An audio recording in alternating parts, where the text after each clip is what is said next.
подушку. Наталья Перескокова узнала о проекте от своей подруги. Заинтересовала цена и ассортимент товара. Молодая мама пришла за шапкой, а в итоге купила игрушку для дочки. Вещей много, игрушек много.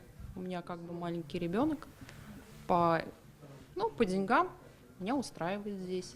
Выбрала игрушку дочери.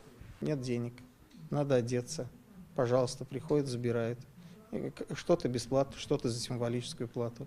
За 50, за 100 рублей. Ну, идея такая. Для удобства работает курьер. Он и сам приезжает домой и увозит ненужную одежду, обувь, книги. Вот и Ольга Копчеля решила отдать детские вещи тем, кому они нужнее. Здравствуйте.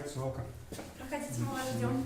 Женщина отдала 4 больших пакета с одеждой. Признается, она этим занимается не ради денег, а чтобы помочь другим. Наши детки растут, а вещи остаются. Они у нас лежат, может быть, кому-то пригодятся. Нам было бы приятно, если бы их кто-то носил, и кому-то бы они оказались нужны.